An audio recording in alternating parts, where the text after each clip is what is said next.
നമസ്കാരം എല്ലാ സുഹൃത്തുക്കൾക്കും PSC റാങ്ക് മേക്കേഴ്സിന്റെ 5 മിനിറ്റ് ചലഞ്ച് നമ്പർ 26ലേക്ക് ഹൃദ്യമായ സ്വാഗതം. നമ്മളിന്ന് ചലഞ്ച് നമ്പർ 26 ആണ് അറ്റൻഡ് ചെയ്യാൻ പോകുന്നത്. ഇതിനു മുന്നേയുള്ള എല്ലാ ചലഞ്ചുകളും നമ്മുടെ യൂട്യൂബ് ചാനലിൽ അവൈലബിൾ ആണ്. നിങ്ങൾ ആദ്യമായിട്ടാണ് ഈ വീഡിയോ കാണുന്നതെങ്കിൽ മുന്നേയുള്ള ചലഞ്ചുകൾ കൂടി അറ്റൻഡ് ചെയ്യുന്നത് നന്നായിരിക്കും.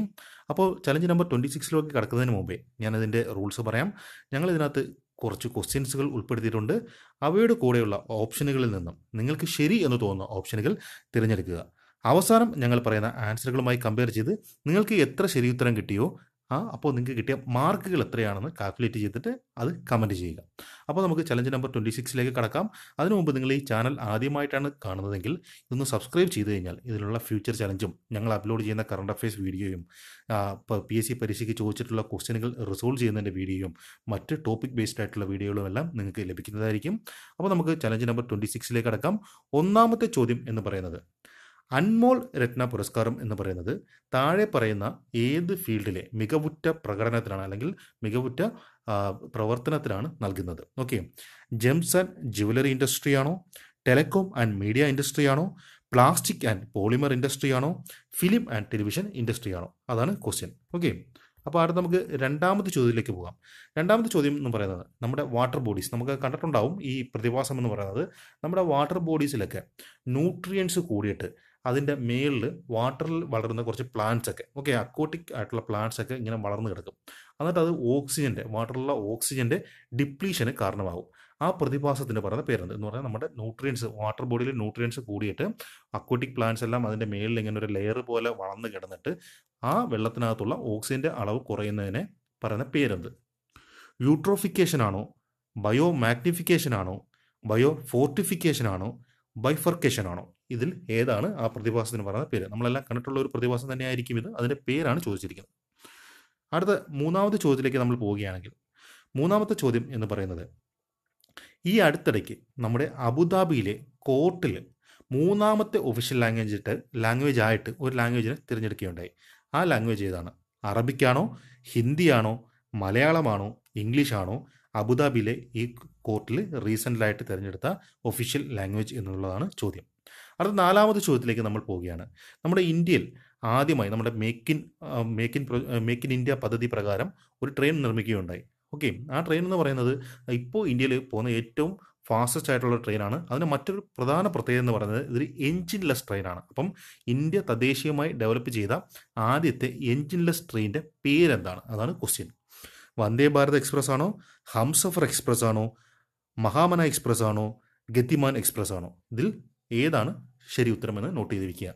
അഞ്ചാമത്തെ ചോദ്യത്തിലേക്ക് നമ്മൾ പോവുകയാണെങ്കിൽ, ഈ 2019 നടന്ന രഞ്ജി ട്രോഫി മത്സരത്തിലെ ജേതാക്കൾ ആരാണ്? സൗരാഷ്ട്രയാണോ, വിദർഭയാണോ, റെയിൽവേസ് ആണോ, സർവീസസ് ആണോ? ഇതിനകത്ത് ഈ 2019 രഞ്ജി ട്രോഫി ജയിച്ചത്. ആറാമത്തെ ചോദ്യത്തിലേക്ക് നമ്മൾ പോവുകയാണെങ്കിൽ, ഈ അടുത്തിടയ്ക്ക് നമ്മുടെ കേരളത്തിലെ വാട്ടർ റിസോഴ്സ് മന്ത്രി, ജലവിഭവ വകുപ്പ് മന്ത്രി മാറിയിട്ടുണ്ട്. ഇപ്പോൾ പുതുതായി നിയമിതനായ ജലവിഭവ വകുപ്പ് മന്ത്രിയുടെ പേരെന്താണ്? മാത്യു ടി തോമസ് ആണോ, കെ കൃഷ്ണൻകുട്ടിയാണോ, EP ജയരാജനാണോ, തോമസ് ചാണ്ടിയാണോ? അടുത്ത നമുക്ക് ഏഴാമത്തെ ക്വസ്റ്റ്യനിലേക്ക് പോകാം. ഏഴാമത്തെ ക്വസ്റ്റ്യൻ കമ്പ്യൂട്ടറിൽ നിന്ന് ചോദിക്കാൻ ചാൻസ് ഉള്ള ഒരു ചോദ്യമാണ്.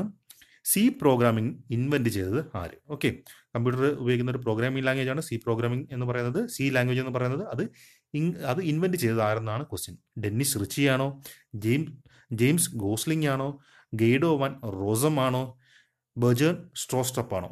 ഇതിൽ ഈ നാലിൽ ഏതാണ് കറക്റ്റ് ആൻസർ എന്ന് നോട്ട് ചെയ്ത് വയ്ക്കുക. അടുത്ത എട്ടാമത്തെ ചോദ്യത്തിലേക്ക് നമ്മൾ പോവുകയാണെങ്കിൽ, ഒരു ഇംഗ്ലീഷിൽ നിന്ന് ചോദിക്കാൻ ചാൻസ് ഉള്ള ഒരു ക്വസ്റ്റ്യൻ ആണ്. After Sandhya reached home she realised that her brother dash all her cookies. Sandhya വീട്ടിലെത്തിയതിനു ശേഷം സന്ധ്യ മനസ്സിലാക്കി അവളുടെ ബ്രദർ അവളുടെ കുക്കീസ് എല്ലാം കഴിച്ചിരിക്കുന്നു. ഓക്കെ, അതാണ് ക്വസ്റ്റ്യൻ. അപ്പോൾ അവിടെ വരുന്ന കറക്റ്റ് ഫോം ഏതാണ്? താഴെ തന്നിരിക്കുന്ന 4 ഓപ്ഷനുകളിൽ അവിടെ ആപ്റ്റായിട്ട് വരുന്നത് തിരഞ്ഞെടുക്കുക. അടുത്ത 9ാമത്തെ ചോദ്യത്തിലേക്ക് പോവുകയാണെങ്കിൽ, വനം എന്ന അർത്ഥം വരാത്ത പദം ഏതാണ്? ഗഹനമാണോ, ചത്തുരമാണോ, വിപിനമാണോ, അടവിയാണോ? ഓക്കെ, അടുത്ത 10ാമത്തെ ക്വസ്റ്റ്യൻ, അതൊരു മെൻ്റൽ എബിലിറ്റി നിന്ന് ചോദിക്കാൻ ചാൻസ് ഉള്ളൊരു ക്വസ്റ്റ്യൻ ആണ്. ഒരു 4 ഓപ്ഷനുകൾ തന്നിട്ടുണ്ട്. അതിൽ pick the odd one out, കൂട്ടത്തിൽ പെടാത്തവനെ പൊക്കിയിടുക. ഓക്കെ, സ്ട്രീറ്റ് ആണോ, ഫ്രീ വേ ആണോ, ഇൻ്റർസ്റ്റേറ്റ് ആണോ, എക്സ്പ്രസ് വേ ആണോ? ഇതാണ് ഓപ്ഷനുകൾ. അപ്പോൾ നമ്മളുടെ 10 ക്വസ്റ്റ്യനുകളും കഴിഞ്ഞിരിക്കുകയാണ്. അപ്പോൾ നിങ്ങൾക്ക് കറക്റ്റായിട്ടുള്ള ഓപ്ഷനുകളെല്ലാം നിങ്ങൾ നോട്ട് ചെയ്ത് വെച്ചു എന്ന് ഞാൻ വിചാരിക്കുന്നു. ഇനി ആൻസർ സെഷനിലേക്ക് കടക്കേണ്ട സമയമാണ്. ഈ ആൻസർ സെഷനിൽ ഞാൻ പറയുന്ന ആൻസറുകളും നിങ്ങൾ നോട്ട് ചെയ്ത് വെച്ചിരിക്കുന്ന ആൻസറുകളുമായി ഒന്ന് കമ്പയർ ചെയ്യണം. അതിനുശേഷം നിങ്ങൾക്ക് എത്രയാണോ മാർക്കുകൾ കിട്ടിയത് അവയൊന്ന് കമൻറ്റ് ചെയ്യുക. ഓക്കെ, അപ്പോൾ നമുക്ക് ഒന്നാമത്തെ ചോദ്യത്തിലോട്ട് പോകാമല്ലോ. ഒന്നാമത്തെ ചോദ്യം എന്തായിരുന്നു? അൻമോൾ രത്ന പുരസ്കാരം എന്ന് പറയുന്നത് താഴെ പറയുന്ന ഏത് മേഖലയിലുള്ള നല്ല പ്രവർത്തനത്തിന് അല്ലെങ്കിൽ മികച്ച പ്രവർത്തനത്തിലാണ് നൽകുന്നത്? അത് ജെംസ് ആൻഡ് ജുവലറി ഇൻഡസ്ട്രിയിലുള്ള മികച്ച പ്രവർത്തനത്തിനാണ് അൻമോൾ രത്ന പുരസ്കാരം നൽകുന്നത്. ഈ അൻമോൾ രത്ന എന്ന് പറയുന്നത് നമ്മുടെ ഗോൾഡ് ട്രേഡ് അല്ലെങ്കിൽ ജുവലറി ട്രേഡ് ഇൻഡസ്ട്രിയിലെ ഓസ്കാർ എന്നറിയപ്പെടുന്ന ഒരു പുരസ്കാരമാണ് ഈ അൻമോൾ രത്ന എന്ന് പറയുന്നത്. ഈ 2019 ഈ വർഷം ഇത് അവാർഡ് ചെയ്തതെന്ന് പറയുന്നത് നമ്മുടെ ഭീമ ഗ്രൂപ്പ് ഉണ്ടല്ലോ, ഭീമ ജുവലറി നമ്മളെല്ലാവരും കേട്ടിട്ടുള്ളതായിരിക്കും. ആ ഭീമ ഗ്രൂപ്പിൻ്റെ ചെയർമാനായ ഡോക്ടർ ബി ഗോവിന്ദനാണ്. ആർക്കാണ്?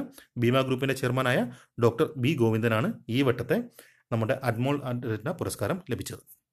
രണ്ടാമത്തെ ചോദ്യം എന്തായിരുന്നു? നമ്മുടെ വാട്ടർ ബോഡീസിൽ ന്യൂട്രിയൻസ് കൂടിയിട്ട് അക്വാട്ടിക് പ്ലാന്റ്സ് എല്ലാം വളർന്നു കിടന്നിട്ട് അതിനകത്തുള്ള ഓക്സിജൻ്റെ അളവ് കുറയുന്ന പ്രതിഭാസത്തിന് പറയുന്ന പേര് അത് യൂട്രോഫിക്കേഷൻ എന്നാണ്. ഓക്കെ, യൂട്രോഫിക്കേഷൻ ആണെന്ന് പറയുന്നത് എന്താണ്? Enriched in dissolved nutrient that stimulate the growth of aquatic plant usually resulting in depletion of dissolved oxygen എന്നാണ് പറഞ്ഞിരിക്കുന്നത്. ഓക്കെ, അത് യൂട്രോഫിക്കേഷൻ എന്നാണ് അതിൻ്റെ പ്രതിഭാസത്തിന് പറയുന്ന പേര്.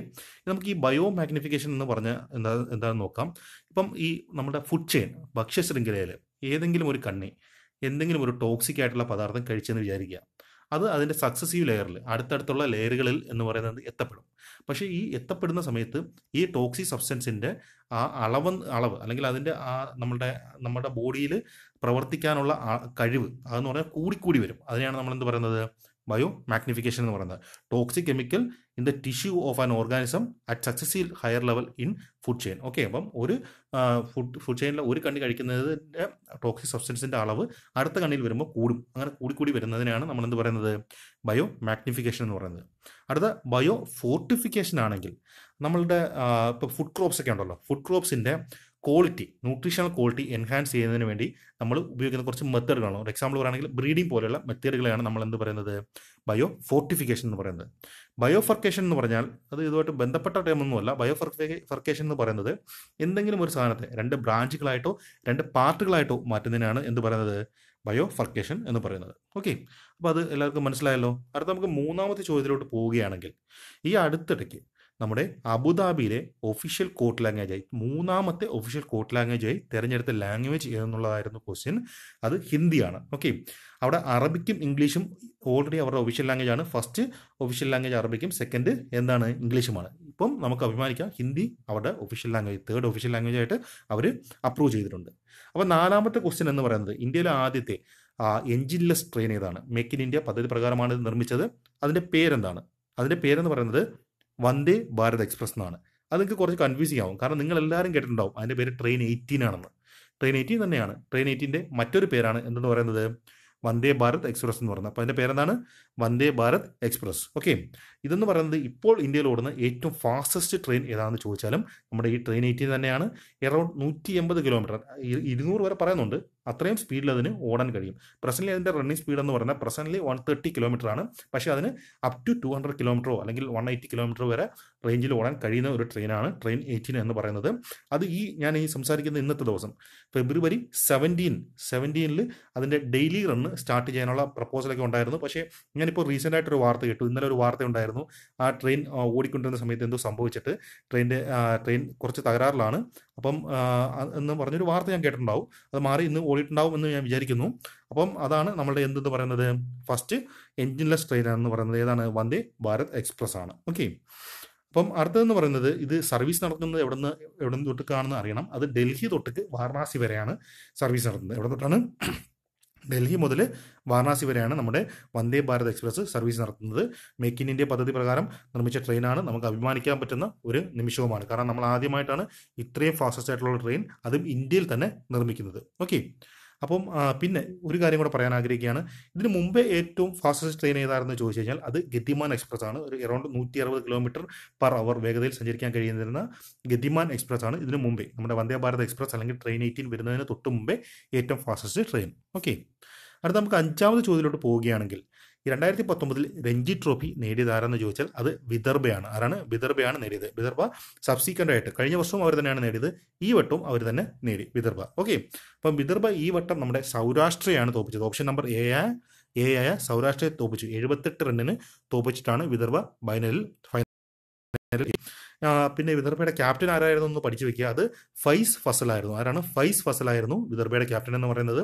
2018 വിദർഭ തോപ്പിച്ചത് ഡൽഹിയാണ്. ഡൽഹിയെ തോപ്പിച്ചിട്ടാണ് ആദ്യമായിട്ട് അന്ന് അവർ രഞ്ജി ട്രോഫി കരസ്ഥമാക്കിയത്. ഇതിപ്പോൾ സബ്സിക്വൻ്റ് ആയിട്ട് അടുത്ത തവണയും 2019 അവർ തന്നെ കരസ്ഥമാക്കി. ഓക്കെ, നമുക്ക് 6ാമത്തെ ചോദ്യത്തിലോട്ട് പോവുകയാണെങ്കിൽ, ഇപ്പോൾ ഈ അടുത്തിടയ്ക്ക് നമ്മുടെ കേരളത്തിലെ വാട്ടർ റിസോഴ്സ് മിനിസ്റ്ററായിട്ട്, ജലവിഭവ വകുപ്പ് മന്ത്രിയായിട്ട് നിയമിതനായത് ആര് എന്നുള്ളതായിരുന്നു ക്വസ്റ്റ്യൻ. അത് കെ കൃഷ്ണൻകുട്ടിയാണ് നിയമിതനായത്. ഓക്കെ, അപ്പം അതിന് മുമ്പ് തൊട്ട് മുന്നേ ആരായിരുന്നു ചോദിച്ചാൽ അത് മാത്യു ടി തോമസ് ആയിരുന്നു. മാത്യു ടി തോമസ് രാജിവെക്കുകയും കെ കൃഷ്ണൻകുട്ടി ആ സ്ഥാനത്തേക്ക് വരികയുമാണ് ഉണ്ടായത്. നമ്മുടെ ഓപ്ഷൻ സി ആയിട്ട് കൊടുത്തിരിക്കുന്ന ഇ.പി. ജയരാജൻ കൈകാര്യം ചെയ്യുന്ന വകുപ്പുകൾ എന്ന് പറയുന്നത് ഇൻഡസ്ട്രീസും സ്പോർട്സും യൂത്ത് അഫയേഴ്സുമാണ്. എന്തൊക്കെയാണ്? വ്യാവസായികമുണ്ട്, കായികമുണ്ട്, പിന്നെന്താണ്, യുവജനക്ഷേമമുണ്ട്. ഈ 3 വകുപ്പുകൾ കൈകാര്യം ചെയ്യുന്നത് ഇ.പി. ജയരാജനാണ്. തോമസ് ചാണ്ടി പ്രസന്റ്ലി മന്ത്രിയല്ല, അദ്ദേഹം ഇടയ്ക്ക് വെച്ച് ട്രാൻസ്പോർട്ട് മിനിസ്റ്റർ ആയിരുന്നു. പിന്നെ അവിടുന്ന് രാജിവെച്ച് നമ്മുടെ കെ ശശീന്ദ്രൻ വരികയുണ്ടായി. ഇപ്പോൾ പ്രസന്റ്ലി അദ്ദേഹം MLA മാത്രമാണ്, അത് കുട്ടനാട് MLA ആണ്. ഓക്കെ, അടുത്ത 7ാമത്തെ ചോദ്യത്തിലേക്ക് നമ്മൾ പോവുകയാണ്. സി പ്രോഗ്രാമിംഗ് ലാംഗ്വേജ് കണ്ടുപിടിച്ചതാര്, ഇൻവെന്റ് ചെയ്തതാര്? അത് ഡെന്നിസ് റിച്ചിയാണ് സി പ്രോഗ്രാമിംഗ് ലാംഗ്വേജ് ഇൻവെന്റ് ചെയ്തത്. അത് ബെൽ ലബോറട്ടറീസിലാണ്. AT&Tയിലെ ബെൽ ലബോറട്ടറി. AT&T എന്ന് പറഞ്ഞാൽ അമേരിക്കൻ ടെലിഫോൺ ആൻഡ് ടെലിഗ്രാഫ്.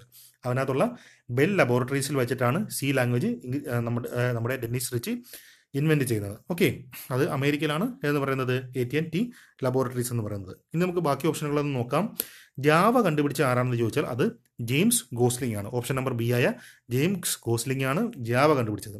ഇനി C++ കണ്ടുപിടിച്ചത് ആരാണെന്ന് ചോദിച്ചാൽ ഓപ്ഷൻ നമ്പർ ഡി ആയിട്ട് കൊടുത്തിരിക്കുന്ന ആരാണ്? ജേൺ സ്റ്റോസ്ട്രപ്പ് ആണ്. അദ്ദേഹമാണ് എന്താണ് CPP കണ്ടുപിടിച്ചത്. സ്റ്റോസ്ട്രപ്പിന്റെ പേര് ഓർത്ത് വയ്ക്കുക, അതും ചോദിക്കാൻ ചാൻസ് ഉള്ള മറ്റൊരു ക്വസ്റ്റ്യൻ ആണ്. ഇനി നമുക്ക് പൈത്തൺ എന്ന് പറഞ്ഞ മറ്റൊരു പ്രോഗ്രാമിംഗ് ലാംഗ്വേജ് ഉണ്ട്. അത് കണ്ടുപിടിച്ചത് ആരാന്ന് ചോദിച്ചാൽ ഗെയ്ഡോ വാൻ റോസമാണ്. ഈ റീസെന്റ് ഇപ്പോൾ വളരെ ഉപയോഗിക്കുന്ന ഒരു ലാംഗ്വേജ് ആണ് പൈത്തൺ എന്ന് പറയുന്നത്. നമ്മുടെ ആർട്ടിഫിഷ്യൽ ഇന്റലിജൻസിന്റെ മേഖലയിലൊക്കെ ഈ ലാംഗ്വേജ് ഇപ്പോൾ ഉപയോഗിച്ച് വരുന്നു. അത് കണ്ടുപിടിച്ചത്, അത് ചോദിക്കാൻ ചാൻസും ഉണ്ട്, അത് കണ്ടുപിടിച്ചത് ആരാന്ന് ചോദിച്ചാൽ ഗെയ്ഡോ വാൻ റോസമാണ്. ഓക്കെ, അടുത്ത നമ്മൾ 8ാമത്തെ ചോദ്യത്തിലോട്ട് പോവുകയാണ്. ഒരു കാര്യം കൂടെ, മേലിലുള്ള ഇത് പറഞ്ഞതിന് സ്ഥിതിക്ക് ഒരു കാര്യം കൂടെ ഞാൻ പറയാൻ ആഗ്രഹിക്കുകയാണ്. ടിക്ടോക്ക് എന്ന് പറഞ്ഞ നമ്മുടെ ഒരു മൊബൈൽ ആപ്ലിക്കേഷൻ, നമ്മളിപ്പം ഒരുപാട് വൈറലായിട്ടുള്ള വീഡിയോസ് എല്ലാം വന്നുകൊണ്ടിരിക്കുന്ന ഒരു ആപ്ലിക്കേഷനാണ് ടിക്ടോക്ക്. ഇത് ഡെവലപ്പ് ചെയ്ത കമ്പനിയുടെ പേര് കൂടി ഒന്ന് പഠിച്ചു വെച്ചിരിക്കുക. ബൈറ്റ് ഡാൻസ് എന്നാണ്, BYTE ഡാൻസ്. ബൈറ്റ് ഡാൻസ് എന്നാണ് ടിക്ടോക്ക് എന്ന് പറഞ്ഞ ആപ്ലിക്കേഷൻ ഡെവലപ്പ് ചെയ്ത കമ്പനിയുടെ പേര്. അതൊരു ചൈനീസ് ഇന്റർനെറ്റ് ടെക്നോളജി കമ്പനിയാണ് ബൈറ്റ് ഡാൻസ് എന്ന് പറയുന്നത്. ഓക്കെ, അടുത്ത നമുക്ക് 8ാമത്തെ ചോദ്യത്തിലോട്ട് പോകാം. 8ാമത്തെ ചോദ്യം എന്ന് പറയുന്നത്, after Sandhya reached home she realised that her brother dash all her cookies. Sandhya വീട്ടിലെത്തി അതിനുശേഷം അവൾ മനസ്സിലാക്കി എന്താണ്, അവളുടെ ബ്രദർ അവൾക്ക് വേണ്ടി വെച്ചിരുന്ന കുക്കീസ് എല്ലാം കഴിച്ചു എന്ന് അവൾ മനസ്സിലാക്കി. അപ്പോൾ നമുക്ക് നോക്കാം, ഓപ്ഷൻ ഓരോന്നായിട്ട് നമുക്ക് നോക്കാം. ഏറ്റ് വരുമോ ഇവിടെ? ഏറ്റ് എന്ന് പറഞ്ഞൊരു പാസ്റ്റ് ടെൻസ് ആണ്, പക്ഷെ അത് ഇവിടെ വരില്ല. കാരണം എന്ന് പറഞ്ഞാൽ എന്താണ്, ഇവിടെ എന്താണ് പറയുന്നത്, സന്ധ്യ വീട്ടിലെത്തി, അപ്പോൾ അവൾ മനസ്സിലാക്കി. അപ്പോൾ സന്ധ്യ വീട്ടിലെത്തിയതിന് മുമ്പോ അല്ലെങ്കിൽ അവൾ മനസ്സിലാക്കുന്നതിന് മുമ്പോ എന്ത് കഴിഞ്ഞിരുന്നു, കുക്കീസ് കഴിച്ചു കഴിഞ്ഞിരുന്നു. അപ്പോൾ നമുക്ക് ഇവിടെ വേണ്ടതെന്ന് പറഞ്ഞാൽ എന്താണ്, പാസ്റ്റ് പെർഫെക്റ്റ് ടെൻസ് ആണ്. ഏറ്റ് എന്ന് പറയുന്നത് ഒരു പാസ്റ്റ് ടെൻസ് മാത്രമാണ്. അപ്പോൾ നമുക്കത് ഉപയോഗിക്കാൻ കാര്യമില്ല, ഏറ്റ് നമുക്ക് വിട്ടേക്കാം. ഇനി നമുക്ക് ഈറ്റൻ എടുക്കാം. ഈറ്റൻ എന്ന് പറഞ്ഞാൽ നമ്മൾ എവിടെയെങ്കിലും ഒറ്റയ്ക്ക് കേട്ടിട്ടുണ്ടോ? ഒന്നെങ്കിൽ ഈറ്റന് മുമ്പ് ഹാസോ ഹാഡോ അങ്ങനെ എന്തെങ്കിലും ഒരു സംഭവം ഉണ്ടാവും. അല്ല, ഈറ്റൻ എന്ന് പറയുന്ന ഒരു സ്റ്റാൻഡ് അലോൺ ആയിട്ട് നമുക്ക് എവിടെയും ഉപയോഗിക്കാൻ പറ്റാത്തൊരു സംഭവമാണ് എന്ന് പറയുന്നത് ഈറ്റൻ എന്ന് പറയുന്നത്. ഇനി നമുക്ക് ഹാസ് ഈറ്റൻ ആണോ? ഹാസ് ഈറ്റൻ വരുമോ? നമുക്ക് അതിനകത്ത് 2-3 വേർഡുകളൊക്കെ ഒന്ന് നോക്കേ. റീച്ച്ഡ് ഉണ്ട്, റിയലൈസ്ഡ് ഉണ്ട് എന്ന് പറഞ്ഞാൽ ഇതൊക്കെ എന്ത് വേർഡുകളാണ്? പ്രസന്റ് വേർഡുകളാണോ? അല്ല, ഇതൊക്കെ എന്ന് പറഞ്ഞാൽ കഴിഞ്ഞ വേർഡുകളാണ്. അപ്പം റീച്ച്ഡ്, റിയലൈസ്ഡ് എന്നൊക്കെ പറയുന്നത് കഴിഞ്ഞു പോയതാണ്. അപ്പോൾ അതെന്താണ്, ഇവിടെ ഹാസ് ഈറ്റൺ എന്ന് പറഞ്ഞ ഒരു പ്രസന്റ് പെർഫെക്റ്റ് ടെൻസ് ആണ്. പക്ഷെ നമുക്ക് വേണ്ട എന്താണ്, പാസ്റ്റ് ആണ്. അപ്പോൾ നമുക്ക് 4ാമത്തെ ഓപ്ഷനിലോട്ട് പോകാം. 4ാമത്തെ ഓപ്ഷൻ എന്താണ്, ഹാഡ് ഈറ്റൺ ആണ് അവിടെ അപ്രോപ്രിയേറ്റ് ആയിട്ട് വരുന്ന വേർഡ് എന്ന് പറയുന്നത്. അപ്രോപ്രിയേറ്റ് നമുക്ക് ആ ബ്ലാങ്കിനെ ഫില്ല് ചെയ്യാൻ കഴിയുന്നത് ഹാഡ് ഈറ്റൺ വെച്ചിട്ടാണ്. ഓക്കെ, അടുത്ത നമുക്ക് 9ാമത്തെ ചോദ്യത്തിലോട്ട് പോകാം. 9ാമത്തെ ചോദ്യം എന്തായിരുന്നു? വനം എന്ന് അർത്ഥം വരാത്ത പദം. വനം എന്ന അർത്ഥം വരാത്ത പദം ഏതാണ്? ചത്തുരം. ചത്തുരം എന്ന് പറഞ്ഞാൽ നമ്മൾ സാധാരണ മുറ്റമില്ലേ, നമ്മുടെ വീടിൻ്റെയൊക്കെ മുറ്റമല്ലേ, അതിനാണ് നമ്മൾ ചത്തുരം എന്ന് പറയുന്നത്. അപ്പം അതാണ് അതിൻ്റെ മീനിങ് എന്ന് പറയുന്നത്. ഇനി നമുക്ക് ബാക്കിയുള്ള എല്ലാം വനം എന്ന് പറഞ്ഞ അർത്ഥം വരുന്ന മീനിങ് ആണ്. ഗഹനമായാലും വിഭിന്നമായാലും അടവിയായാലും അതെല്ലാം എന്താണ്, വനമെന്ന് അർത്ഥം വരുന്ന വേർഡുകൾ തന്നെയാണ്. ഇനി ഗഹനം പോലെ ഗാഹനം എന്ന് പറഞ്ഞ ഒരു സാധനമുണ്ട്. ഗാഹനം എന്ന് പറയുന്നത് കുളി അല്ലെങ്കിൽ മുങ്ങൽ, ഓക്കെ, അല്ലെങ്കിൽ മുഴുകിയിരിക്കൽ എന്നൊക്കെയാണ് ഗാഹനം എന്ന് പറയുന്ന വാക്കിന്റെ അർത്ഥം. ഇനി ഗഗനമാണെങ്കിലോ, ഗഗനം നമ്മളെല്ലാം കേട്ടിട്ടുണ്ടാവും, നമുക്ക് എല്ലാവർക്കും അറിയും ചെയ്യുണ്ടാവും. അത് ആകാശം എന്നാണ് ഗഗനം ആണെങ്കിൽ അതിന്റെ അർത്ഥം. ഓക്കെ, അപ്പോൾ അത് നിൽക്കട്ടെ. പത്താമത്തെ ക്വസ്റ്റ്യൻ എന്തായിരുന്നു? താഴെ പറയുന്നവയിൽ ഒറ്റയാനെ കണ്ടെത്തുക. അത് സ്ട്രീറ്റ് ആണ് ഒറ്റയാൻ. കാരണം എന്ന് പറഞ്ഞാൽ ബാക്കിയെല്ലാം എന്ന് പറഞ്ഞാൽ ഇപ്പോൾ ഫ്രീ വേയും ഇൻ്റർസ്റ്റേറ്റും എക്സ്പ്രസ് വേ എന്ന് പറയുന്നത് എല്ലാം ഹൈ സ്പീഡ് ഹൈവേ ആണ്. ഓക്കെ, പക്ഷേ ഈ സ്ട്രീറ്റ് എന്ന് പറയുന്നത് അതെന്താണ്, ഒരു ലോ സ്പീഡ് ട്രാഫിക് ഉള്ള ഒരു ഏരിയയാണ് നമ്മൾ സ്ട്രീറ്റ് എന്ന് പറഞ്ഞ് പറയാറുള്ളത്. അപ്പോൾ അതാണ് അതിനകത്ത് ഒറ്റയാൻ. അപ്പോൾ നമ്മുടെ 10 ചോദ്യങ്ങളും കഴിഞ്ഞിരിക്കുകയാണ്. ഈ 10 ചോദ്യങ്ങളും ഉള്ള ആൻസറുകൾ നിങ്ങൾ എഴുതിയെന്ന് ഞാൻ വിചാരിക്കുന്നു. അപ്പോൾ നിങ്ങൾക്ക് കിട്ടിയ മാർക്കുകൾ എത്രയാണെന്ന് കമൻറ്റ് ചെയ്യുക. നിങ്ങൾക്ക് ഈ വീഡിയോ ഇഷ്ടപ്പെട്ടിട്ടുണ്ടെങ്കിൽ നിങ്ങളുടെ ഫ്രണ്ട്സുമായി ഷെയർ ചെയ്യുക. അപ്പോൾ ഇത്രയും നേരം PSC റാങ്ക് മേക്കേഴ്സിൻ്റെ 5 മിനിറ്റ് ചലഞ്ച് നമ്പർ 26 അറ്റൻഡ് ചെയ്ത എല്ലാവർക്കും നന്ദി അറിയിക്കുന്നു. Thank you so much.